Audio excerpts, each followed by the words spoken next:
बिहार की सियासत के सबसे हाई प्रोफाइल अखाड़े यानी बांकीपुर विधानसभा उपचुनाव की शुरुआती मतगणना ने राजनीतिक पंडितों के होश उड़ा दिए हैं।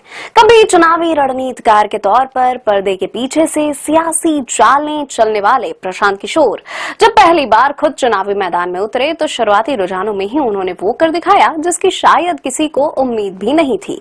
बांकीपुर सीट पर जनसुराज पार्टी के संस्थापक प्रशांत किशोर का शुरुआती बढ़त बनाना महज एक आंकड़ा नहीं बल्कि बीजेपी के उस सियासी तलस्मे पर सीधा आघात है जिसे पिछले 3 दशकों से कोई नहीं भेद पाया था।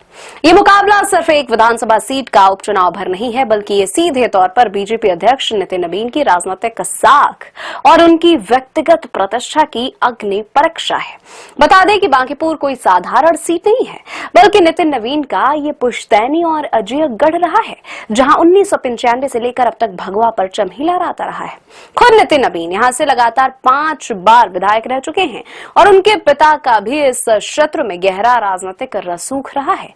ऐसे में जिस जमीन पर बीजेपी ने अपनी अजेय बादशाहत की इबारत लिखी हो उसी गढ़ के भीतर प्रशांत किशोर की शुरुआती दौर में आगे निकल जाना इस बात का साफ संकेत है कि पीके ने महफिल में वाकई बड़ा खेल तो किया है।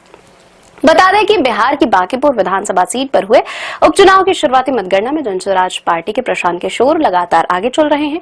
इस सीट पर बीजेपी के नीरज कुमार दूसरे नंबर पर हैं। चुनाव आयोग के मुताबिक बांकीपुर सीट पर कुल 31 राउंड की काउंटिंग होनी है और यहां अभी 8 राउंड की गिनती पूरी हुई है जिसमें प्रशांत किशोर अपनी बढ़त बनाए हुए हैं। प्रशांत किशोर पहले नंबर पर भाजपा के नीरज कुमार दूसरे और आरजेडी की रेखा कुमारी तीसरे नंबर पर हैं।